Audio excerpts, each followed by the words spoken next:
say when you wear Black Power Media gear, you can accomplish anything. You can play any and every position. Coaching, to kicking, to receiving, to running and juking. And, oh my goodness, let's see that again in slow motion. Get off me. And you're going to have a lot of haters coming at you, but what you got to do is you got to shake them off, and get to your goal and accomplish it. And when that's done, it's a beautiful thing. I'm talking about going hard, extra, for that extra point. And when it's done beautifully, you talking about touchdown. Oh, and the crowd goes wild and they're celebrating with you and everything. Man, let's see that again. Nice. Black Power Media, baby. That's how we do it. Now go to blackpowermedia.org and get you some of that gear. Empower yourself today. Yeah. I mix what I like, what I like, what I like, what I like, what I like.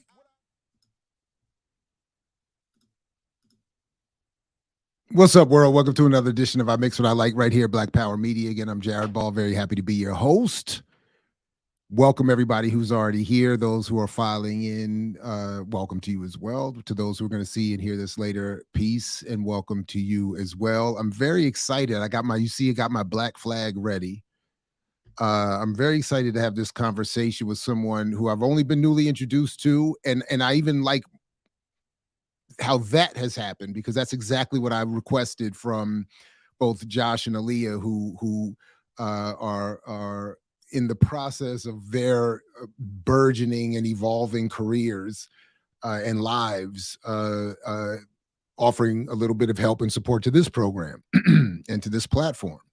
And one of the things I've asked of them is to introduce me to folks I don't know about, and particularly people that I can at least perceive to be younger and who are into areas or fields and theories that I don't know as much about, or have only been passingly interested in, but not really ever studied.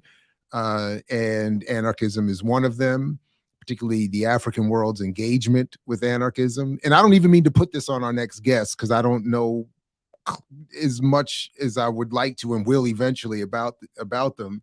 They have a very popular YouTube channel. From what I've seen, it's fascinating and very well produced and strong in its content, and has already, in a positive way, been messing with my head. So again, shout out to Josh and Aaliyah for that. And more broadly speaking, as I know we just celebrated our 2-year Remix Morning Show anniversary here at BPM. Shout out to BPM. Because as frustrating as some commenters can be, they're really ultimately, as is always the case, the overrepresented extreme anomaly. They are anomalous to the BPM community and to my own experience with BPM. So I greatly appreciate all of you in helping the channel survive this long and continue to grow. So that said, our next guest, as far as I'm aware, goes by Andrewism and has a very strong channel of that same name. And as I titled this about, one of the pieces that I, engages in what I'm going to ask about is apparently a Solarpunk sort of philosophy, but was talking about Solarpunk city development and engaged in a lot of ideas I'm fascinated and actually excited to talk about. So Andrewism, welcome to the program. I appreciate you joining us. Thank you, and greetings to you. Hey, welcome. Well, thanks for having me, rather. No, it's all good. It's all good. So I get that. So I get that you don't you usually represent yourself as in cartoon or in art. Yeah. Trying to keep the real life separate from the internet, I really can appreciate that. I can definitely appreciate that. So I just want to be clear that if folks don't see you, that's why it's happening. And I thought isn't there a way to get the StreamYard to show you on camera even though you're off camera? I don't know. Anyway, but this is all good. So, but listen, Aaliyah, I think it was Aaliyah who introduced you to me sent me a number of questions for you, but I admittedly have one that I want to start with, if you don't mind. Sure.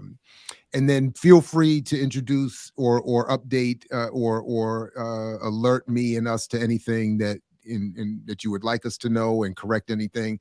First of all, what I have you described here is a Pan-Africanist, an anarchist, a writer, a political educator, one very interested in social ecology and decolonization. And from the few videos that I've watched of your work, again, I really enjoy them, and Appreciate the production of them separately from the politics. I just want to separately shout you out for that part also. Thank you. Let me ask this, because especially in the context of some discussions and debates we've been having on this show and platform lately, let me ask you from the beginning, as best you can and as simply as you can, what define for us things like a couple of terms: nation, state, and anarchism from your Sure. perspective. And then really the follow-up question to that, and I'll happily repeat any of this, is how does decolonization and Pan-Africanism fit into your concepts of these terms, and to a just and positive future? That's my initial broad question, hopefully to allow you to introduce more or say more about your work. Just saying, you want to know about my definition of nation, my definition of state, and what was the third one again? Anarchism. Anarchism. Okay, so to start off with, I know that nation is a term that's, very broadly applied. It's used in a lot of different contexts. For the purpose of my discussion of decolonization, of anti-colonial resistance, of independent struggles, I'm not referring to, I typically don't refer to nation in the sense of like a nation state or a country or a particular political body. But more in the sense of an imagined community of people formed on the basis of a common language, history, ancestry, society, and or culture. And one of the most important parts of that imagined community is the fact that they are conscious that that community exists, that they recognize that such a formation of people, that they share that commonality. And so I wouldn't use it in a sort of a geographically bound sense. In fact, I'd use it more of a diasporic sense because, I draw from my Pan-Africanism in that regard. So I would most likely say that we could talk about the Black nation as the entire diaspora, and that would be the broadest sense of the nation. Or we could speak of various Black nations. We can speak of Afro-Trinidadians, Afro-Tobagonians, Afro-Jamaicans, African Americans, and et cetera, et cetera, et cetera. So those various groups would have historical, social, cultural, and even in some cases linguistic differences. But in the broader sense, we still share a lot of commonality, again, in language and history and ancestry and culture. And I think because we maintain a shared sense of solidarity, and the Pan-African spirit has not completely died, thankfully, we still maintain that sense of broader Black nationhood. In terms of the state, it's another really tricky thing to define, because whenever you come up with these sorts of terms that are so broadly used, because they're so broadly used, a lot of different ways that they've been used throughout history. But I tend to lean towards one particular definition. It's an anarchist definition, but I consider it to be useful enough to be understood outside of just the anarchist sense. So the anarchist definition of the state, or at least one anarchist definition of the state, is the sum total of the political, legislative, judiciary, military, and financial institutions through which the management of their own affairs, the control over their personal behavior, the responsibility for their personal safety are taken away from the people and entrusted to others who, by usurpation or delegation, are vested with the power to make laws for everything and everybody, and to oblige the people to observe them, if need be, by the use of collective force. The simpler definition of that is that the state is a political body that maintains a monopoly on violence in a given territory. And I think there are also broader interpretations of the state, or that are simply any organization, any political organization, entrusted with the responsibility of managing social, political, economic life. But I find that such broad definitions lose, I think, a sense of groundedness that would allow us to understand and analyze historical and contemporary states and how they function and how they compare and contrast to non-state entities, to political organizations that do not fall under that purview. And lastly, as for my definition of anarchism, I think I would fall, again, there are a lot of different ways of defining anarchism. Lean towards the definition of anarchism as a political philosophy that rejects hierarchical models of social organization and advocates for creating cooperative, horizontal models of social organization where power is decentralized and decision-making is distributed among all members of a community or group. And I typically try to focus on a balanced definition of anarchism, balance in the sense of reflecting both the oppositional and propositional aims of anarchism, because too often anarchism is understood to just be chaos or destruction or just dismantling of social hierarchies or orders or institutions. But I think what a lot of people need to understand is that anarchism is not just about dismantling systems of capitalism, patriarchy, white supremacy, etc., but it's also about building, about constructing, about proposing, prefiguring new institutions, new systems, new ways of life that help to transform the powers and drives and consciousness of the people who are within them and are operating within them.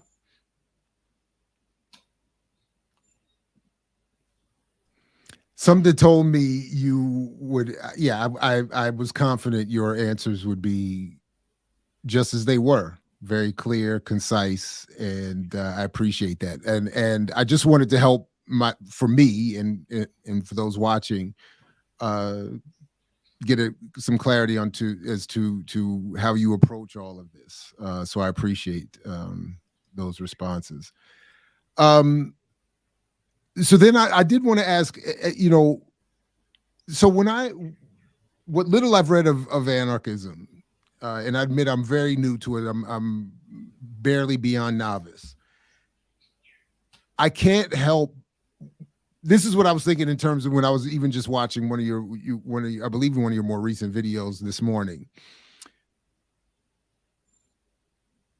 I'm happy to acknowledge that I'm sort of locked into what I'm mostly aware of is loosely understood as the Black radical tradition, at least here in the United States.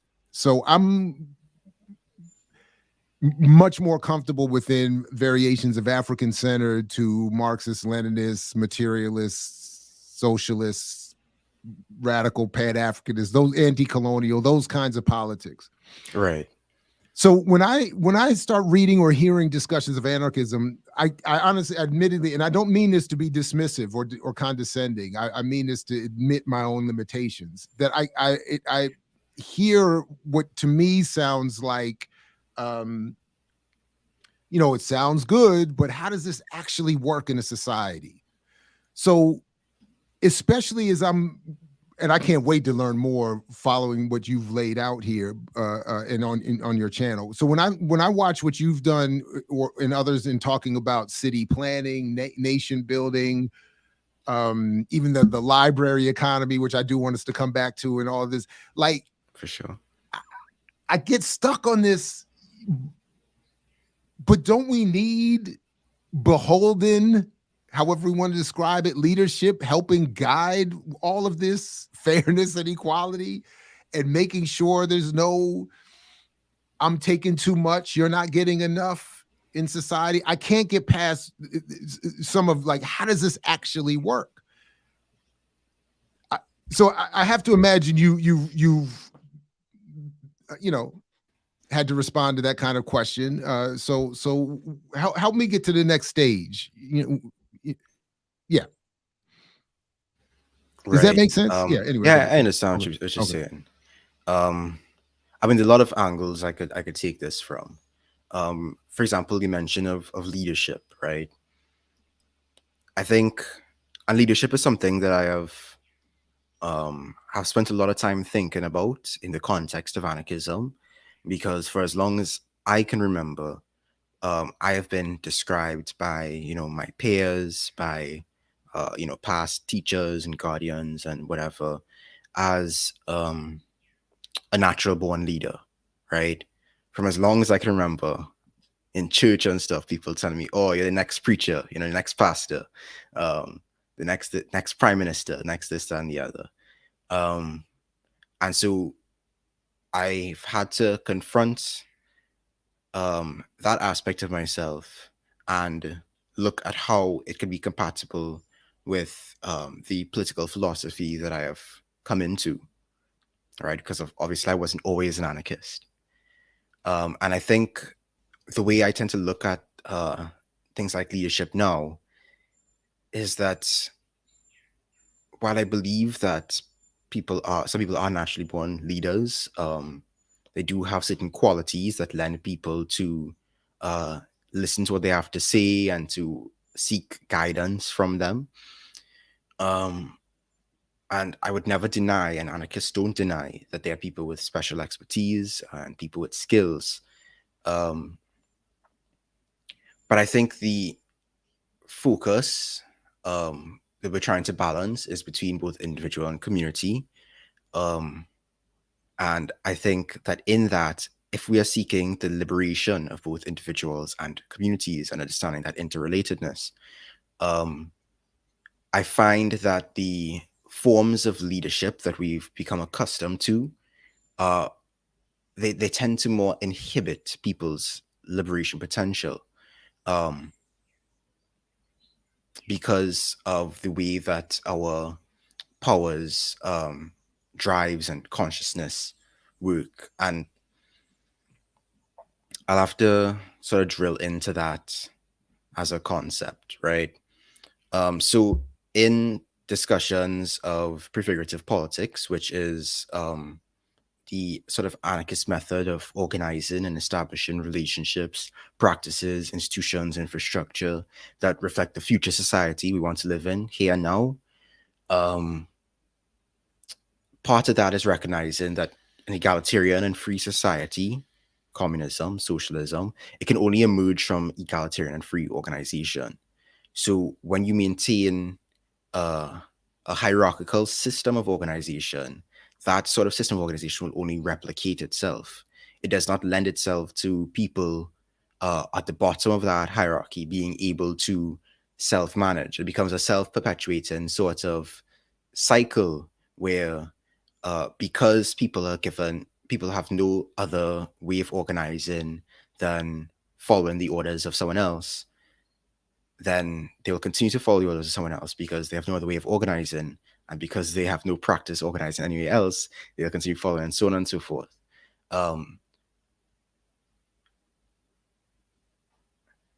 Like the people who, if our movements are, for example, organized horizontally, and we rotate roles within those movements, and people develop their powers needed to organize horizontally, they'll be able to perpetuate that form of organization going forward.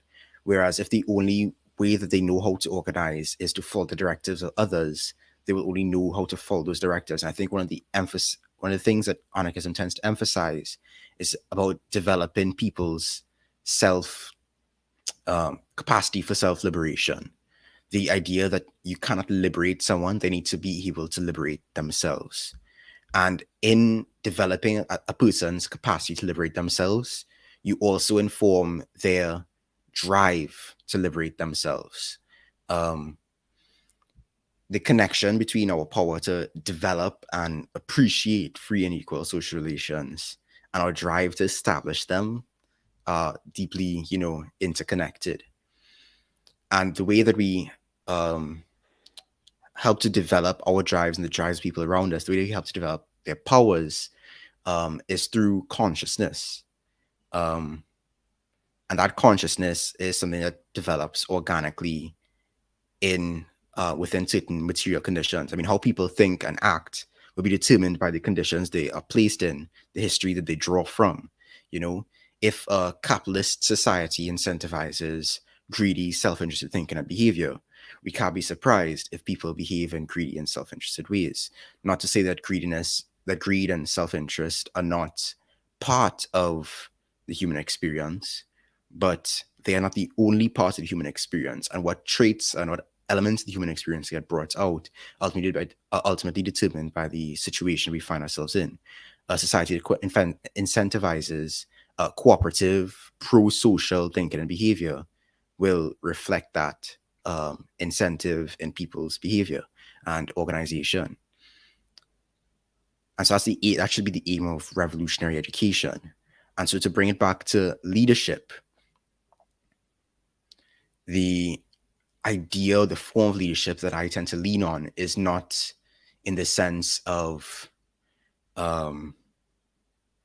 rule or control or domination or directive, but rather a form of social insertion on the same level and a form of guidance, a sort of non-coercive position where people who have these special skills, who have these special abilities, are redistributing that skill, that ability to others, lending their talents and guiding people with their knowledge rather than lording that knowledge over others.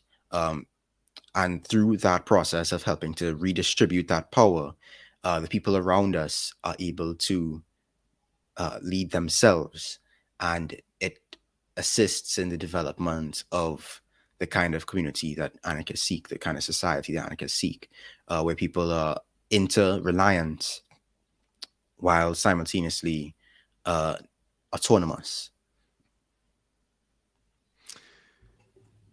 All right, so let me because I skipped one of my questions. I asked you to talk about what nation state are, but then I did also mean to ask you to talk to talk about where various nationalisms fit into your view or your analysis, Right, if at all. But yeah, and then there's a lot more, but that so many more questions. But yeah,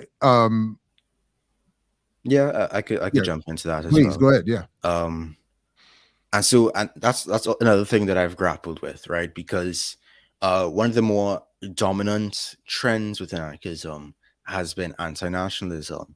However, that lends more towards the history of anarchism as something that developed primarily in Europe. And because of how nationalism developed in Europe, it made sense for the people in that context to, be in opposition to that if they were seeking liberation. We've seen the destruction that European nationalisms have wrought on the world stage. But as Black anarchism as a distinct tradition has developed, as less Eurocentric models of anarchism have developed, the grappling with the national liberation struggle, national liberation question has come to the forefront, right? Ignoring national liberation struggles would be like siding with it, siding with the oppression of that nation, of that people, the domination of an entire group, the exploitation of that group is not something that could just be overlooked in some sort of colorblindness. But I tend to draw the distinction between nationalism and national liberation. Nationalism being a very specific program proposed as a solution to national liberation struggle, whereas national liberation is just that broader struggle for a people to be liberated from foreign subjugation and exploitation. I think the way nationalism has, at least in colonial context, has developed, and I'm speaking from the position of someone born, raised to live in Trinidad and Tobago, a country that prior to 1962 was still under the thumb of the British. Looking at how our independence developed and how it's been going so far in these past 60 or so years, I believe that the way that that particular national liberation struggle developed, that form of nationalism, was particularly constitutional and particularly liberal in the sense that capitalist forces within local capitalist forces, local national forces, used the struggle of national liberation to consolidate their power locally. The development of a political class in our context has led to, well, a continuation of colonialism in some respects, hence post-colonialism, but also a sort of a new form of, a somewhat new form of domination and exploitation by this class of people who may fly the banner of independence and liberation, but simply use that to their own ends to consolidate their own power. And so that is a form of nationalism that I think I am very cautious of, because I've seen it being weaponized and promoted by ruling classes in order to unite oppressed classes, so they're domestic oppressors against foreign oppressors, which at the end of the day does not end the class struggle. It just sort of shifts it and temporarily obscures it. I've seen that nationalism and just that sort of unity on the basis of nation has not resolved the issues related to oppression and poverty and suffering. And so in that respect, I believe that nationalism as a project has not completed the aim of national liberation, and that rather national liberation as a struggle would require first of all a recognition that national liberation as a struggle cannot stand on its own. It needs to intersect with class struggle. It needs to intersect with racial struggle. It needs to intersect with struggle, of course, against patriarchy and systems of gender oppression. And also, I think that a national liberation struggle needs to be rooted in solidarity with other national liberation struggles, a sort of an internationalist element within national struggles. Right on. So, so not necessarily sort of a hostility towards nationalism, but anarchism then would be an advanced stage beyond the national struggle. Is that what I'm understanding? Is this akin to what is this akin to what others in other approaches align as stages of struggle? Or is anarchism maybe a particular approach to struggle? I think it's good to see anarchism as a method of struggle, because I think that helps to frame a lot of the discussion around horizontal versus vertical forms of organization, and how that approach shapes the people within those forms of organization. With regard to like how national liberation fits into anarchism, of course, this interpretation that I've outlined is the interpretation of mine and others, particularly within the Black anarchist milieu. Ashanti Alston is a great read for this, as he talks about going beyond nationalism, but not without it. That's an article of his that you could check out. But of course, there's no there isn't like a complete consensus on this. Of course, there isn't what's the word I'm looking for? Homogeny. It's not like a single line on this particular issue. This is just one way of viewing it, as national liberation fitting into the anarchist struggle, but not limiting itself to nationalism, but stepping beyond it and further onward towards, international solidarity and that sort of thing. Right on. Okay. So, all right. So then, yeah. So I keep adding these questions as you're talking. Oh man. No problem. Yeah. No. I'm just, but I had, see, I know it rarely appears this way to people who watch this show, but I usually have an outline and an idea of what I'm trying to do with these questions, and then I get sidetracked by the interesting responses. So for instance, when you talked a minute ago about liberating the self, again, I've read this, I've come across this concept again, just a handful of times, and but my reaction is to struggle with it, because whether it's what I've understood about the sort of the African-centered approach, this idea that the self is itself a European construct, or a Eurocentric construct. This idea this emphasis of the self, of the individual, is mistaken, or whether I think of it in terms of collectives in labor or materialist, socialist, communist struggle. It's the what I've understood is the loss of the self in the solidarity with the group. So I recoil, just as almost reflexively, when I hear this, even when you're saying here, and I don't know that you mean it in this way, but when I hear you saying, this is going to encourage a liberation of the self, I struggle to see. My initial reaction is to not see that as a worthy goal, and then I'm also lost in terms of the practicality of it.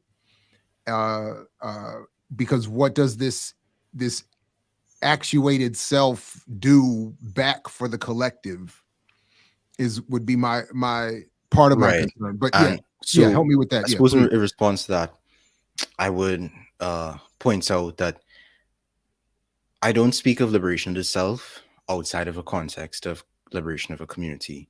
I don't believe that any individual can be liberated without a community that is also liberated. Those two concepts, I think, are inextricably interlinked.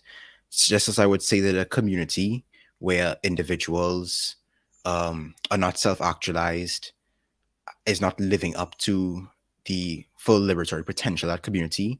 An individual that is self-actualized, that is not in a community that has also been actualized, that has also been liberated, is similarly not living up to their individual potential for liberation. Those two concepts, I would say, are inextricably interlinked. Yeah. No, right on. Okay, right on. Okay, let the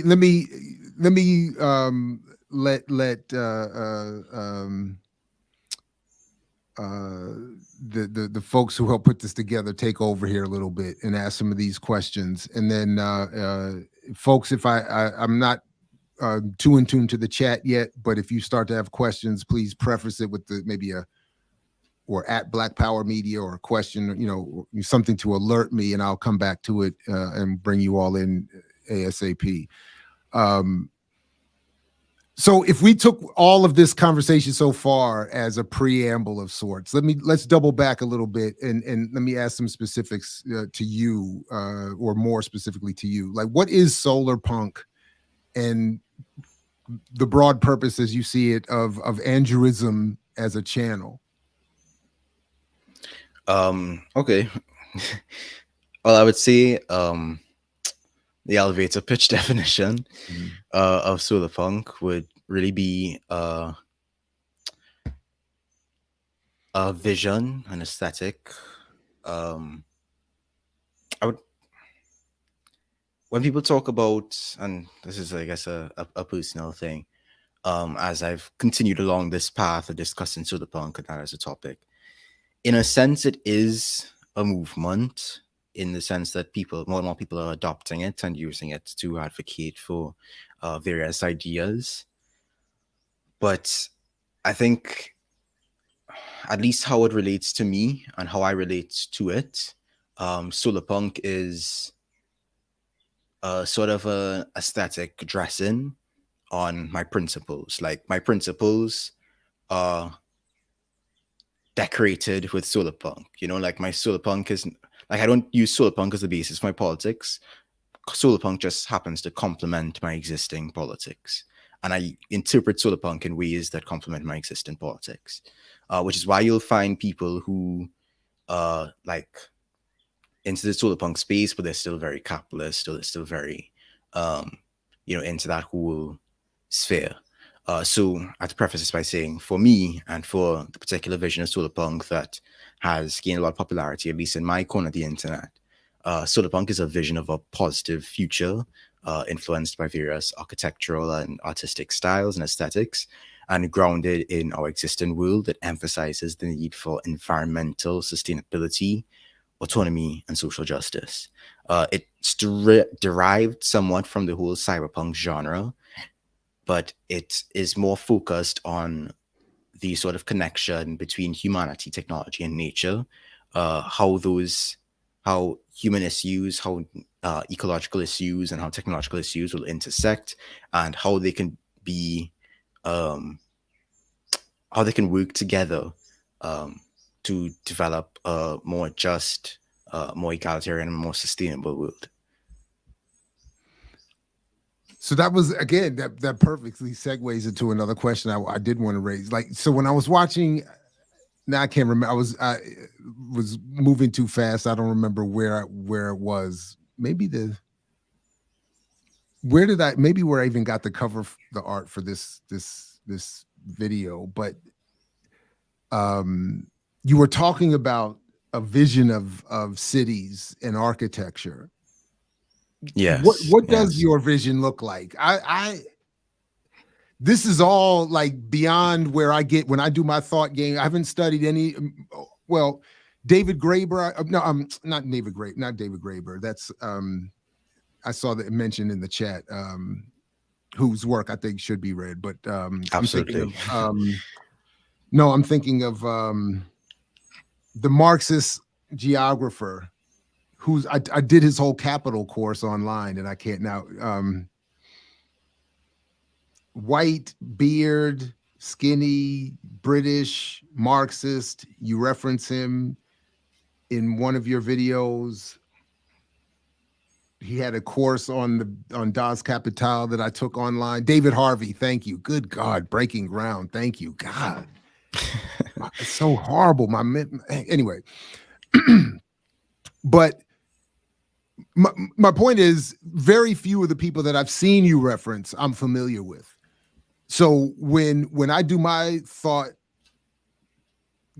games or experiments about how, first of all, when I do my thought experience about how a society or world could be developed, I, because of my own work, get stuck on how do you, and this is maybe part of the answer for question for you, is how do you, in a positive sense, shape the public opinion for for society to get them to want to go in that direction? Because I keep getting stuck on the part of messaging. How do we get people to break away from the concepts they're currently wedded to? And I'm not clear on how to do that without direct, aggressive, physically engaged political struggle.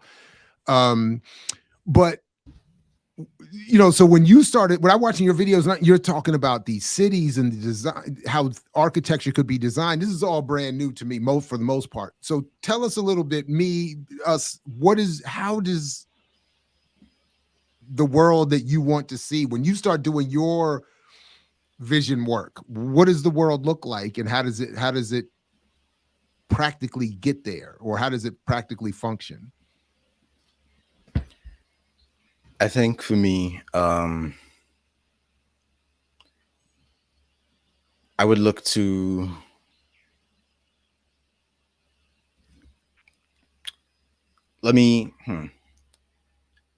I can't really speak abstractly about this. I would use a more practical example of, I guess, how my thinking is with with this particular topic, right, of city planning.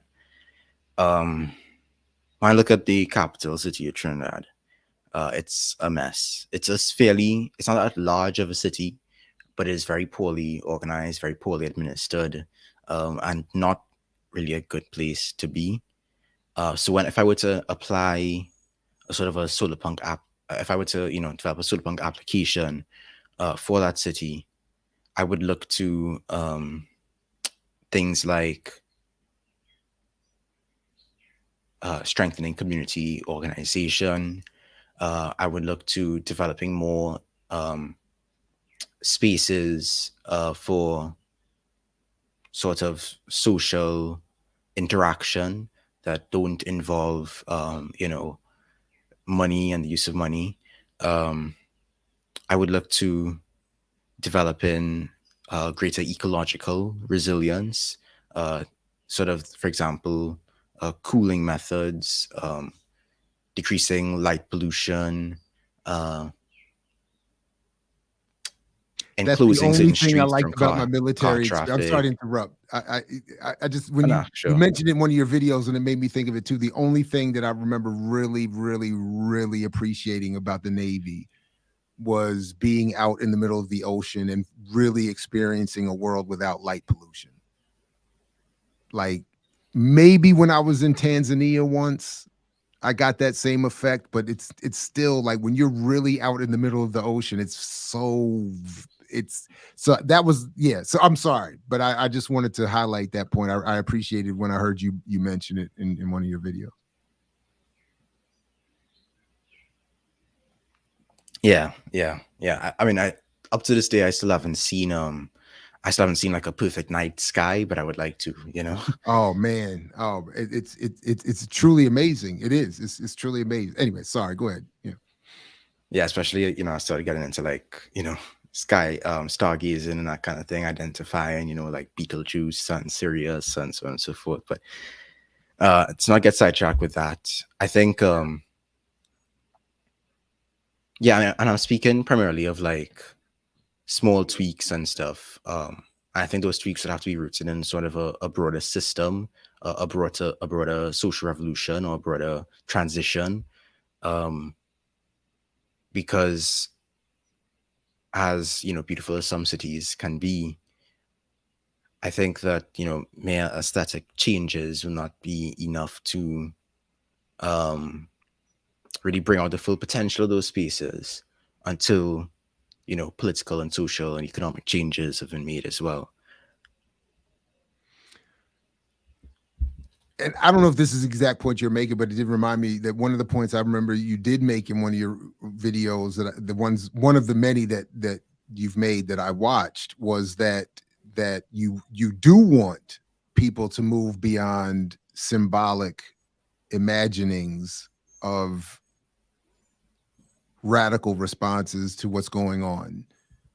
There was you had a line in one of your essays about something that I took is appropriately being critical of. We need to move beyond just a statue or a renaming of a street or a beyond symbolic decolonization. Yeah, exactly. And I talk about that in my video on decolonization. It's an ongoing thought process for me, something I'm still trying to navigate. But in that video, I really talk about the way I sort of see decolonization as a process. And I think what is necessary is not just that symbolic decolonization, but also dismantling the acts of colonization. I mean, like, for example, how can we decolonize if one of the primary purposes or one of the primary acts of colonization was enclosure, was land theft, was privatization?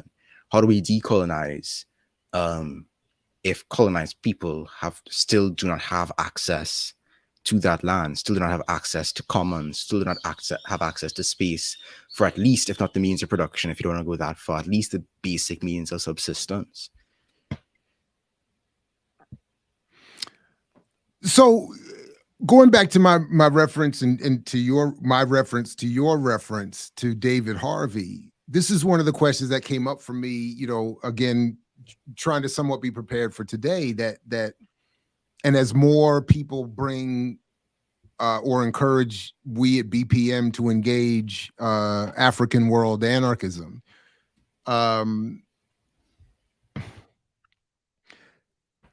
David Harvey is a geographer.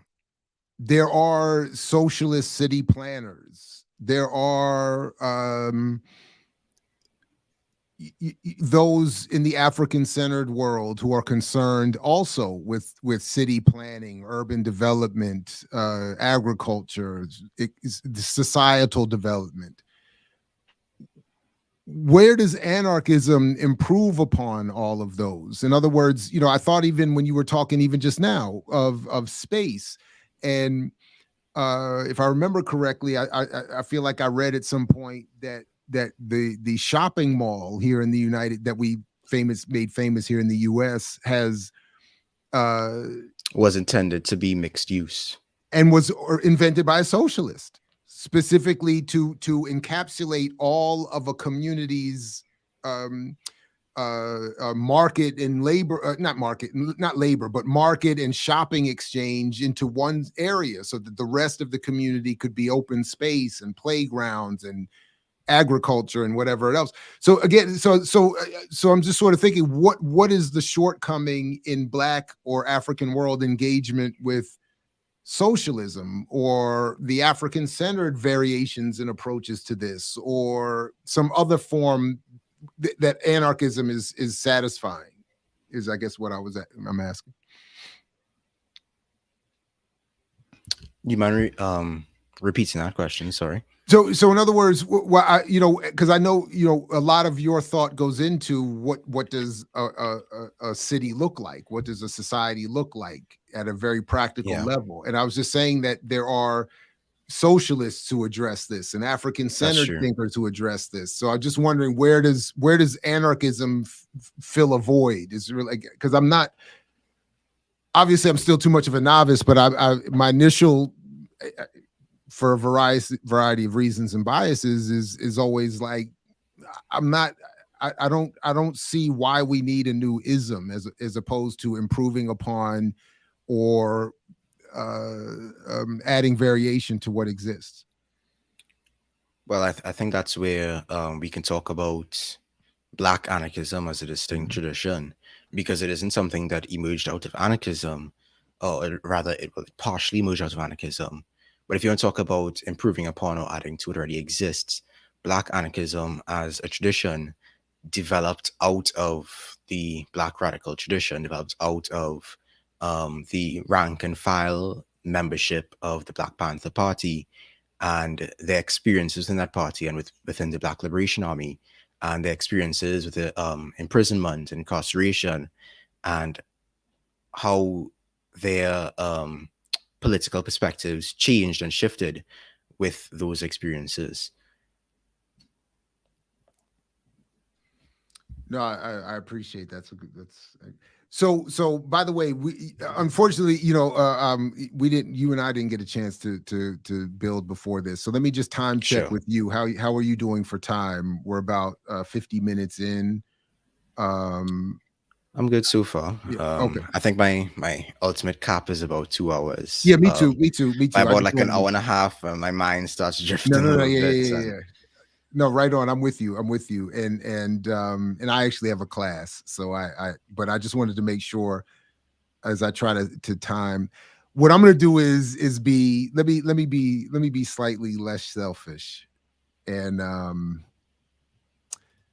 pull up some of these questions from our audience, and especially on a day like this, that is an anniversary of our morning show. I definitely want to support and praise our supporters and encourage this. So right on, Diverse Tribe, we agree on David Graeber, and I haven't read enough, but I definitely appreciate what I have read. So yeah, by the way, I used to hear that all the time too, and it used to irritate me. and bother me. This whole thing, you're a natural born leader, and but don't nobody do what I tell them. just play, just play. Okay, let's get some more serious here. If That you was just like a yeah. throwaway line. I just want to point that out. Like I'm really like not an advocate for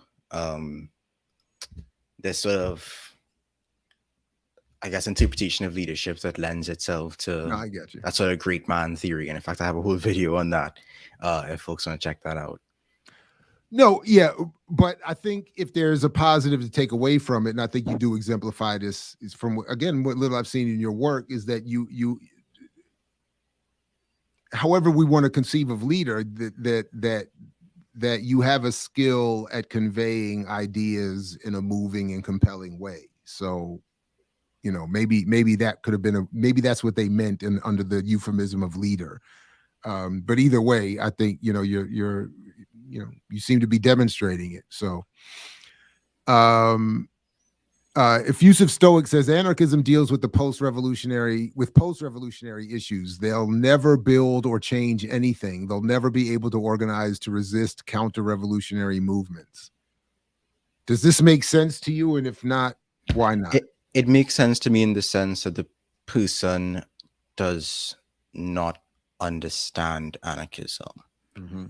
And I say that not meaning any disrespect, just in the sense that it's a very common misunderstanding of anarchism, that it just focuses on the far-flung future in which we've already achieved perfect anarchy.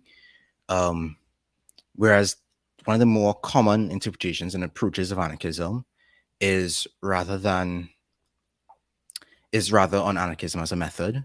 And as Ashanti Arson explained, one of the most important lessons learned from anarchism is you need to look for the radical things that we already do and try to encourage them. So anarchists will look at what we would dub potentialities or anarchic elements that exist in social situations that can grow into wider movements and into wider practices if cultivated in the right way. You look at practices of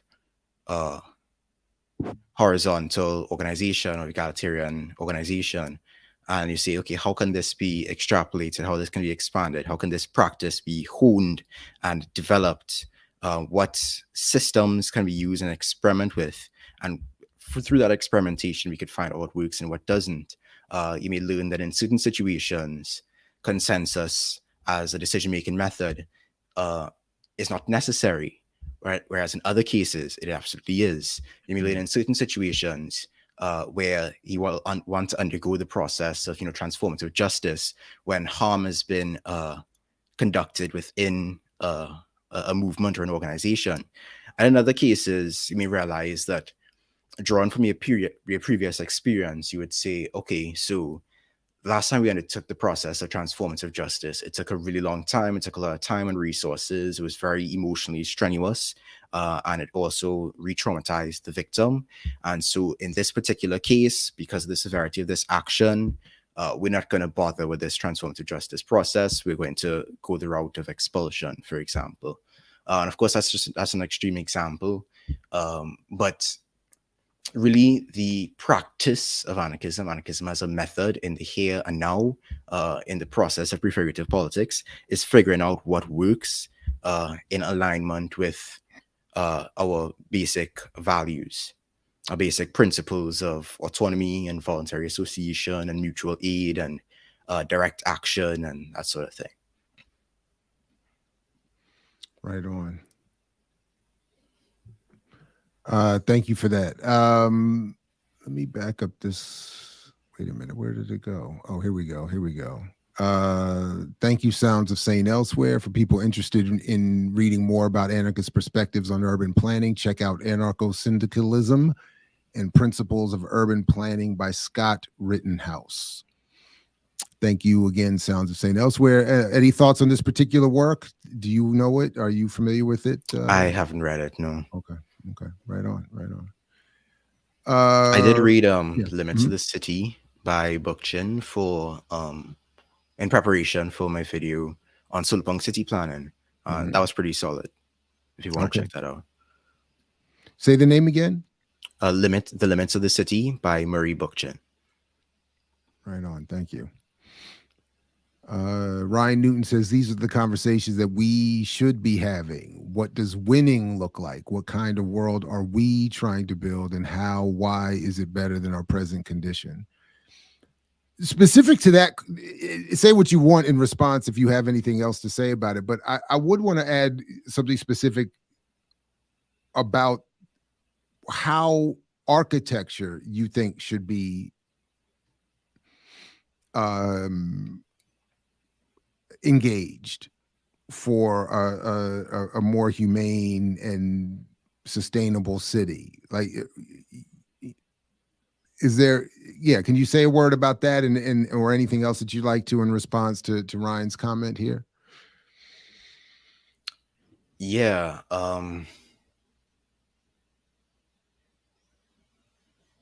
I think that let me take a water break. I feel like my live streaming ability. Yeah, do that.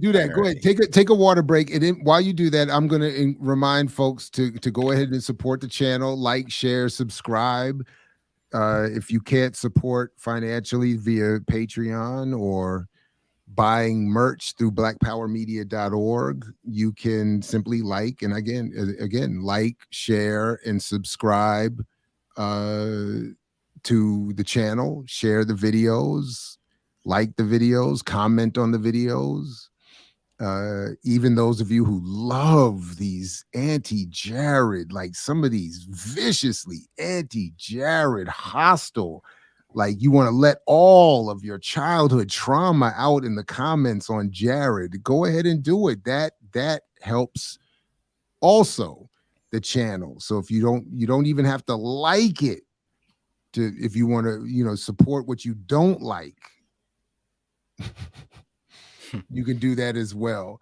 But again, blackpowermedia.org, we're also encouraging people to stay in touch with, because again, especially after that recent ban, we want to invite people to stay in touch with the website so you never miss what the collective is up to.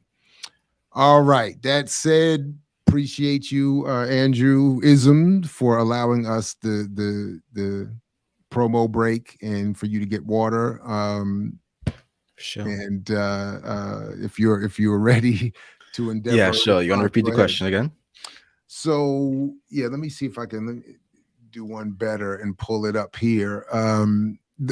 Ryan's point is basically that we should be talking about winning and in general. So I did want to give Ryan's question or comment a chance, on its own.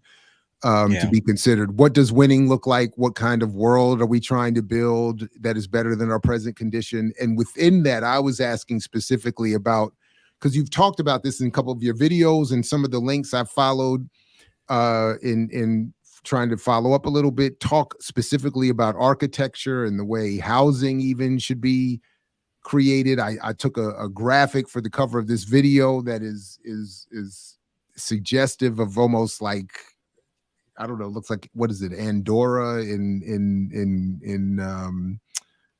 James Cameron films, like floating art structures. But I'm open to whatever. I mean, I'm like, if that's going to be better for the earth and for humanity. And so so specifically architecture, but then just in general, what does the world we want to build look like? Yeah, I mean, that's a really broad topic, right? If we're talking specific to architecture, I think one of the things I would emphasize automatically is the importance of vernacular materials, vernacular construction, vernacular architectural styles. We have gotten used to imposing, to this sort of, in this sort of global economy, to reliance on these on importing. Well, America doesn't really have to import that much, but at least for countries like Trinidad, we have to import a lot of various materials in our construction and whatnot. And I think what we need to look back at is the architectural styles and methods of pre-colonial peoples, and how we can take those methods and adapt them to modern technology and to modern, hygienic standards and stuff.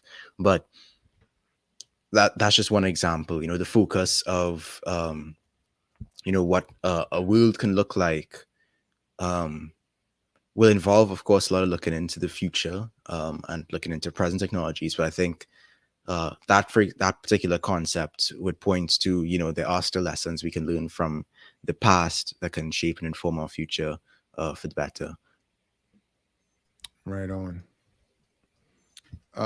Big Teal, shout out to Big Teal. Has the guest organized around creating these solar punk ideas, and what have they learned about what communities need? Yes, I have. And I'll let you know a little secret of organizing. It, surprisingly, believe it or not, is not easy. Oh. And that might be a shock. Do tell. Yeah. Wait. I have something for this. I have something for this. Breaking news. Yeah, breaking news. Organization and organizing is not difficult. easy. They want to have black. Yeah, so I've tried before. And you mind keeping up the question, by the way? Yeah, sorry. Let me no pull problem. it back up. Yep. Wait. Yes, I've tried before, and I continue to try, and I have learned lessons of my past failures. I'm sorry. I think I lost the question, but the question I unselected it. But the question was: have you organized around these ideas, and what have you learned about what people need? I have. I think one of the things that I've recognized that people need is, I think, they need the recognition that they are capable of change. A lot of times in my efforts to engage with people, there's a lot of political apathy. There's a lot of resignation with the current state of affairs, with a sort of individual outlook of, I'm just trying to get mine, I'm just trying to survive kind of thing. And so one thing I've noticed people need is a sense of hope. And one thing I think people need is a sense of recognizing their own capacity to change. You may not be able to change the world, but one person, 2 people, 3 people can do so much for a neighborhood, for a community, and so on and so forth. And I think helping people to recognize that has been a really major hurdle for me in trying to engage with people. And it's something I'm still working on, so I don't really have complete answers on that, but it's just something I've recognized that people need that sense of, ability, recognizing their ability. But certainly, relatively speaking, at least, and to the extent that YouTube is a measurement of anything, your channel, your videos do very well. They're not ignored.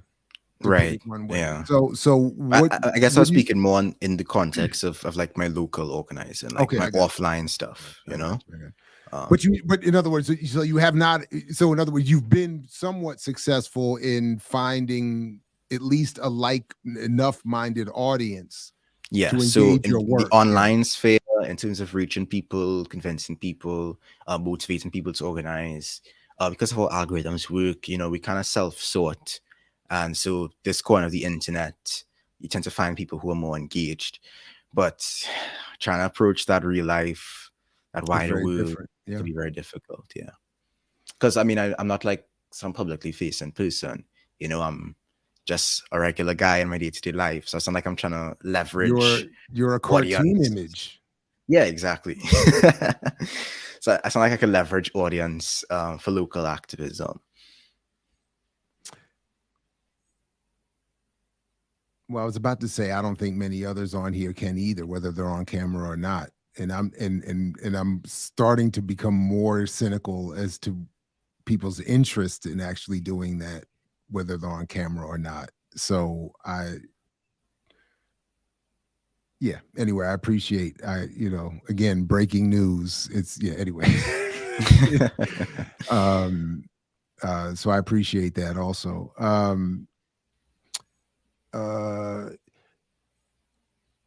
So and I don't remember exactly when Chidi Macha said this, but in general, this is somewhat of a feeling that I can't help having also when I pay attention to not just your work or that of any anarchism, or even when I hear of, like utopian socialists or people who I feel like in other areas of analysis have skipped steps.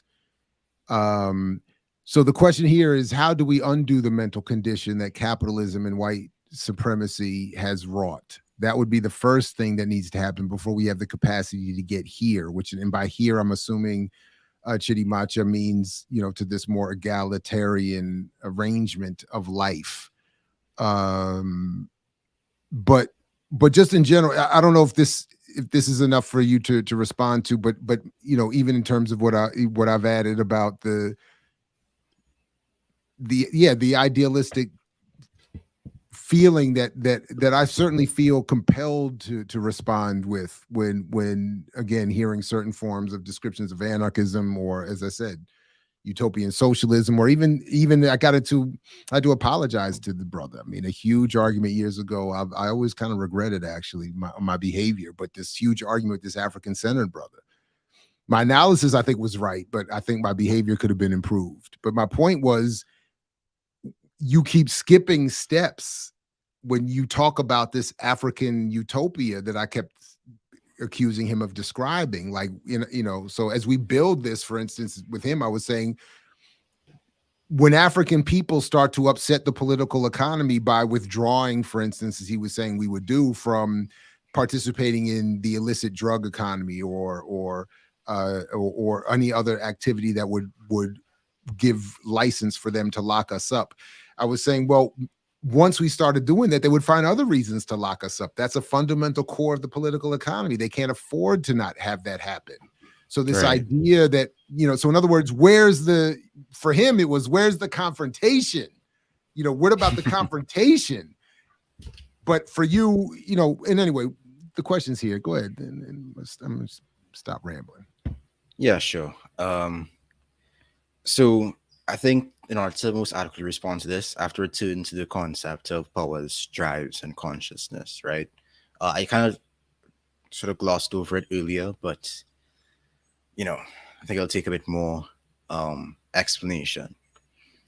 So prefigurative politics, like I said, is based on this theory of seeing sort of goals or ends of activity emerging through lived practices, of seeing planting the seeds of the future society in the here and now.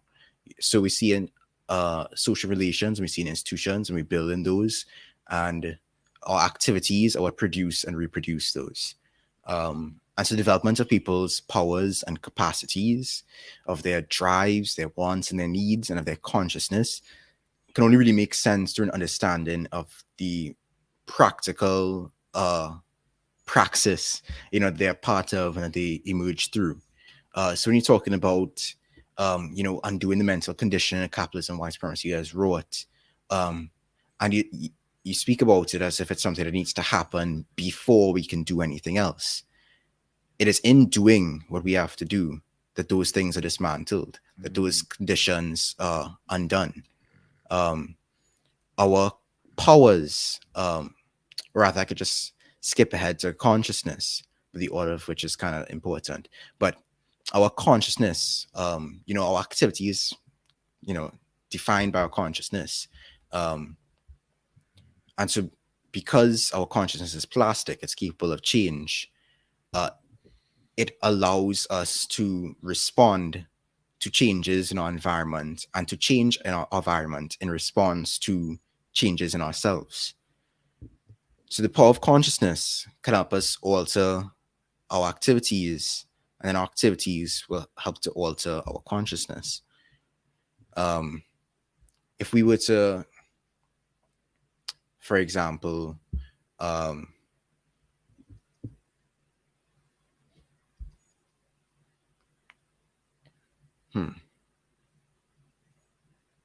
do I explain this?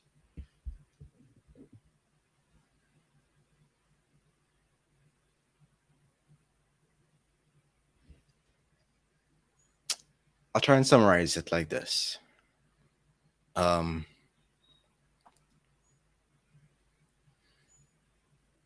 Consciousness, of course, is not enough, but freeing your mind is necessary to make everything else happen. And making those things happen will, entail freeing your mind. It will entail unlearning these systems, these institutions. I think I'm sort of trying to balance over explaining and also keeping things succinct. No, But I feel like I hear your brain working to try to do that, and I'm not mad at you. I was also thinking, man, rest in power to the late great Dr. James Turner. I was just thinking of the way he used to use silence in the classroom to build up the tension and to make people focus their brain work. So I was just letting it marinate. I love it. Man, take your time, man. It's my point. It's really what I'm saying. Take your time. For sure, man. for sure. Yeah.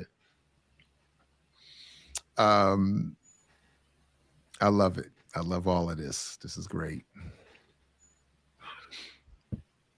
I think if we want these things to be dismantled, if we want people to be, committed and effective revolutionaries, they need to be involved in that process of social revolution. It's only when you're in the mix, in the source of the whole thing, that you actually develop the capacity to operate effectively within it. We don't have people sit down and internalize a bunch of this theory and then go out in the world and act. I think it is important that people, I would never dismiss theory, and I do think it's important people understand theory, but that's also why, like the Black Panther Party was very much emphasized, like members, you had to educate yourself. You can't just pull up and do whatever. But I don't think that we have to wait for people to reach this perfect and enlightened and state of consciousness or of education or whatever to act. I think if our practices are reflecting our ends, then people will develop the tools, develop the powers, develop the abilities to, do those things. If we wanted people to learn how to, if you want people to learn how to drive, you had to put them behind the wheel, basically. Yeah. I know that was a kind of disjointed, all over the place explanation. Oh, I get. I mean, it's all it. good. I mean, this isn't. We're live. It's not scripted, and things are being thrown. I mean, the one thing I kept thinking was, but where's the balance? Because at some point, to use even your analogies, a pilot isn't put into the cockpit before a certain amount of outside of the plane training. Even when you get your driver's license, there's the outside of the car written component, or so at what point there's like a balance between and how do you strike that balance is always, anyway. No, I appreciate let's see at least a couple of more here, if it's all right. Let's see. McYagermeister, thanks for the super chat. Ask him about actually existing anarchism, examples that have or still exist that he sees as something that could work, i.e. Nestor Makhno. I don't know if I'm saying that name correct. Right, Nestor Makhno, being a Ukrainian anarchist during the, if I remember correctly, the post or interwar period, I can't remember. But in terms of actually existing anarchism, it's not really something that I am focused on. I think there are practices within several different societies that I draw inspiration from.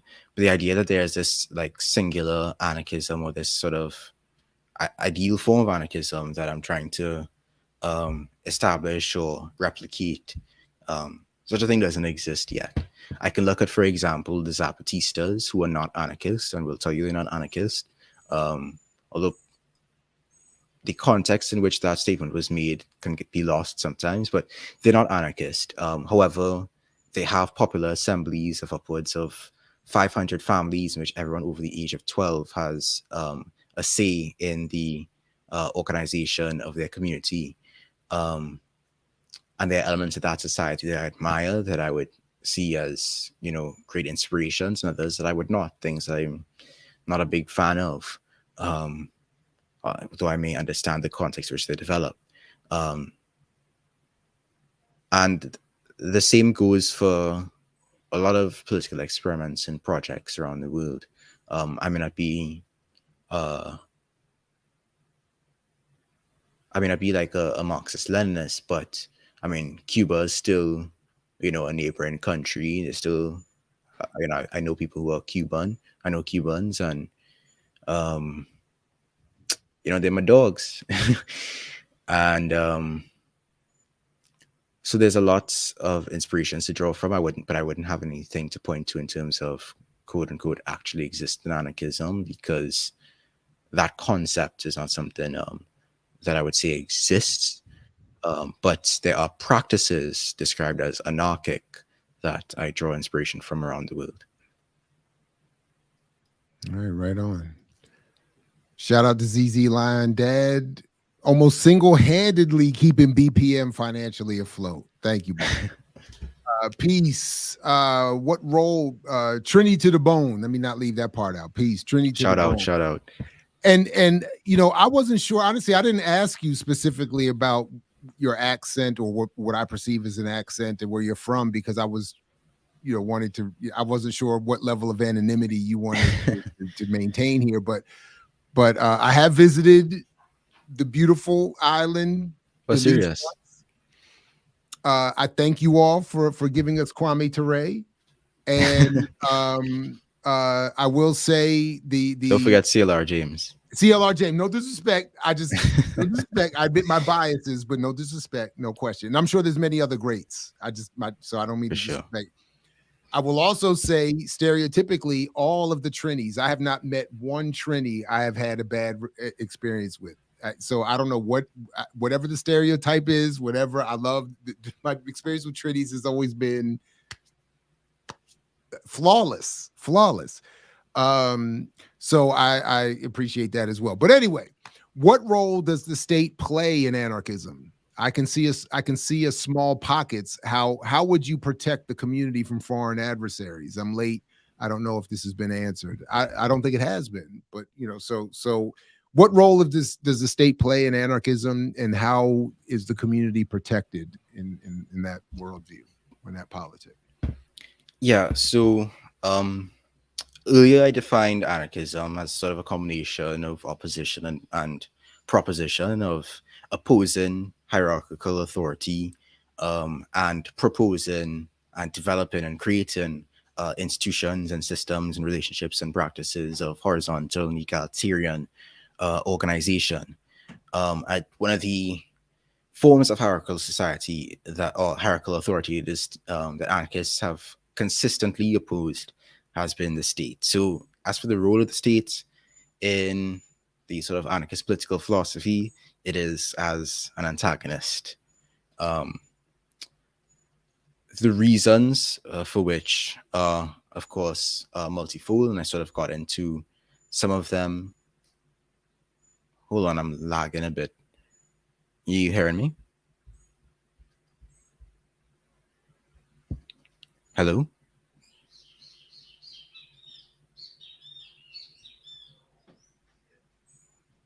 Am I still online?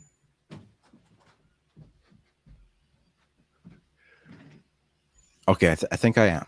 Yeah, you're here. Sorry. You're here. I just stepped off for a quick second. I'm listening. I just stepped off. I think my Wi-Fi was lagging for a second. No, you sound fine. Everything seemed fine. Okay. Here. So yeah, I mean, there are many reasons why the state is opposed. for its maintenance of the division between rulers and rule, and how the position in that hierarchy will shape the people within them, the rulers being disconnected from the lived experience of those in the bottom, and the ruled, and the two groups developing differing interests and powers and tribes and consciousness as reflected by their position in that relationship. But the short answer is the state plays a role in anarchism as an antagonist. And as for how you protect a community from foreign adversaries, it's a very common question that anarchists tend to get asked. You know, like, could an anarchist society defend itself from an authoritarian neighbor? You know, the idea of anarchism is not just to go in some commune in the woods, right? It's not just about, and nor is it about simply a national revolution that restricts itself to the borders the government is trying to overthrow.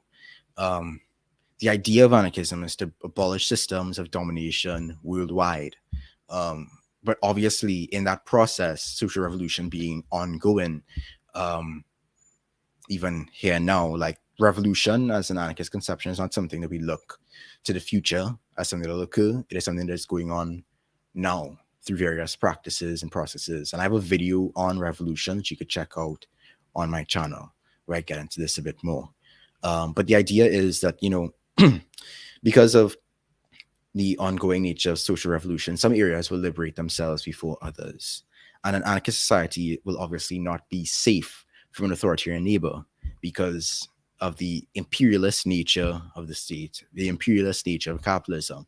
It will always try to expand itself, to universalize its rule, to maintain its elite class, and to maintain its war against the lower classes, especially of classes that, especially of people who do not fall under their domain. And so anarchist societies in return doing two things. They are, one, encouraging revolution in authoritarian societies within their authoritarian neighbors through international solidarity with the rebels and forces of liberation within those societies, and also through demonstrating an example of freedom by showing people they don't need to live under the state to be free. The Spanish Civil War is a typical example that gets pointed out as it was eventually crushed because of collaboration between certain factions within the socialist side of the struggle and the Francoist side of the struggle. But in the brief period that it did last, the examples and the practices that were demonstrated made it clear that, you know, the models of social organization that were present in the world at the time were not the only ones that could exist. And that is why, you know, if you read Homage to Catalonia or any of the other books, you will see them talking about how much of an inspiration it has been, and how much to this day it still inspires people. So an existing society, and even existing societies now that are not, you know, perfect examples of anarchism, like the Zapatistas, are still looked at with admiration, still used as examples and as inspirations.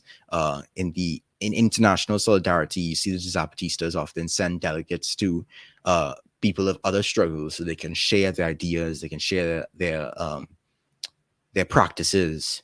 And so that is the general notion. But the idea that anarchist society would be defenseless, there wouldn't be any sort of emphasis to defend itself, would obviously not be, you know, the case.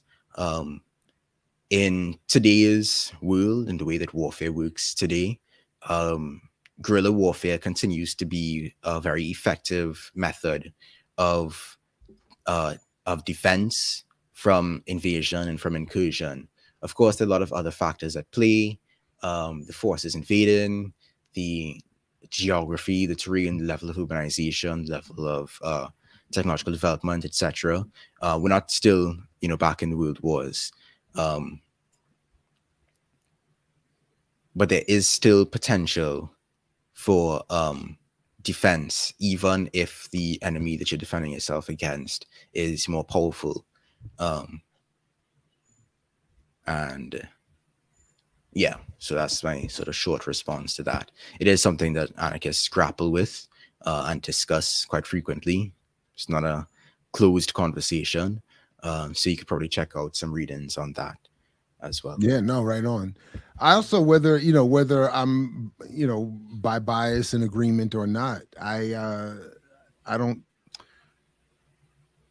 necessarily think any particular idea has to have in the moment a perfect explanation for any of its facets for it to be at minimum taken seriously. So yeah. Anyway, I agree. I mean, a lot of these things are going to be figured out in some cases after I'm dead. Yeah, well. Thanks, Black Wookie. Particular to architecture, Talking to Architects by British anarchist Colin Ward. Colin Ward also wrote Housing, an Anarchist Approach, which is another book that I'd read in preparation for my video on cities, Solarpunk cities. Okay, right on. Quaker Anarchist is asking, do we have enough space in our community to learn both Marxism and anarchism so some don't feel like common cannon fodder without revolutionary solidarity? Yeah, I mean, Marxist is not something I've defined myself as, but I am not opposed to Marxism as a very broad, body of work. Marxist contributions have of course been very valuable, and I do draw from them. So I'm not against Marxism, if that's the question. Yeah, there's space for both. Right on. Joshua Ingram, and thanks again, Josh, for your support on and off screen. The thought imagination work I see encouraged on Andrew's channel is essential. I agree, and I'm only like a few days old on your channel, and appreciate I love it. And again, a little special shout out for the production, the quality of the audio, the way you keep yourself off screen is appreciated in terms of that being your goal, and it works. And it is very thought-provoking. So yeah, right on. Who are some of Josh is also asking, who are some of Andrew's favorite political educators? How do they inspire his approach to video making?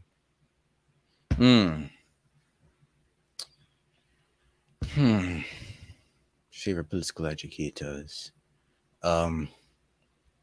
I really like, it's a speech I've watched several times. I really like Shanti Alston's approach. And so I think he seems like a good dude too. I don't know if he's you've very chill. Yeah. I've never met him. I've not met him yet. I hope to at some point. Do have, you should, some of my comrades here have worked with him for years. And if you haven't, you should definitely check out when he was on to talk about, we have like an ongoing series of a soldier's story or soldiers' stories. Right. That's talking specifically about the BLA. But Ashanti came on and had some very fascinating stories to tell about attempted prison breaks and developing politics and underground work and all kinds of stuff. So I would, encourage you and others to check that out as well.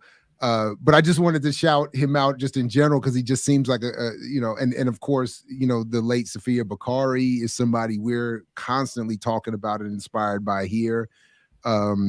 So even in rereading, we were talking with him when he was on here, rereading, the way the two of them got married. I mean, like all of that stuff is just dope, very dope to me. So I encourage people to go check all that out. Anyway, I just thought of, he just seems like somebody would be cool to hang out with outside of politics or just politics. So, but anyway, go ahead, please. Sorry, continue. Yeah, I think Ashanti Alston is my main guy. Okay. I draw inspiration, from others, but I'd say he's the main person that has informed my takes. Right on. I do also appreciate C.L.R. James, I would say. Yeah. Right. For sure. Rich El Dios. I'm reading the definitions of anarchism in the chat. It still sounds like a stateless society. It is, but it is far more than that. Statelessness is just one component. I mean, you could be a stateless society and be ruled by warlords, you know? You could be a stateless society and still be under a sort of a patriarchal social structure. You know, there's a lot more to anarchism than just the absence of a state. There are many stateless societies throughout history that are in no way anarchist. Right on. Well, listen, I think we've exhausted the bulk of the comments. We certainly the super chats, which we definitely appreciate. Thanks to everybody for this wonderfully engaged chat. And let me invite you any look, I hope to do this again at some point, but for now, are there, what would you want to leave us with, or any I don't like to use, not final, but for this conversation, some sort of concluding comments for today? For sure. I tend to wrap up my videos by, I started with just peace, and recently I added a little something extra, and that is all power to all the people. It's Ashanti Alston's a phrase. So shout out to him again. But yeah, all power to all the people. And I think, if any of this stuff has caught your attention, if you still have questions, it's okay to not be like fully convinced. I didn't really come here to like proselytize for anarchism necessarily, but I do hope, however, that people are willing to continuously learn. I also did want to shout out one particular book for people who are really curious about the practical components. Prefigurative Politics by Paul Riekstad and Sofa Shaokerdin is a really excellent read. It's where I got a lot of my analysis of powers, drives, and consciousness from. They do a much better job of explaining it. But yeah, Prefigurative Politics, Building Tomorrow Today, by Paul Riekstad and Sofa Shaokerdin. All right, right on. Let me just pull that up on screen. Oh, also shout out to the new edition of Anarchism, the Black Revolution. It was recently republished after years, because it originally was published while Lawrence Akumbo-Irvin was still in jail, and now it's been republished. Lawrence Akumbo-Irvin was one of the rank and file members of the Black Panther Party, who throughout his incarceration eventually came to become one of the leading figures in the development of the Black anarchist tradition. No, right on. Irvin's we've hosted a discussion with him here. He was supposed to develop a show here as well. I don't know what happened to that. And Dr. Joy James, who wrote I think the forward. Dr. Joy James is amazing. She's a co-host of ours on Mondays with Guerrilla Intellectuals University, and regularly engaged with this platform. So on to all. I said hi. I will pass that on. And I appreciate her work. Yeah.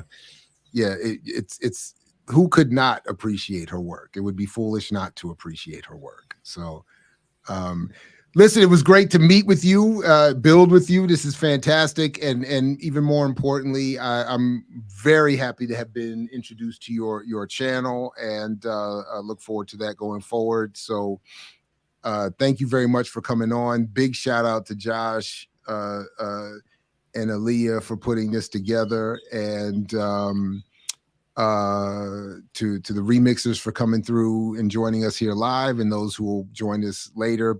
Peace and welcome to you. And just to add on, as we say, peace, as long as you're willing to fight for it, like Fred Hampton used to say. So Andrewism, peace. And everybody else, peace. Catch you next time here at I Mix What I Like, and all throughout the BPM channel. All power to all the people. Like Brother Alston says, take care, everybody. I mix what I like, what I like, what I like, what I like, what I like.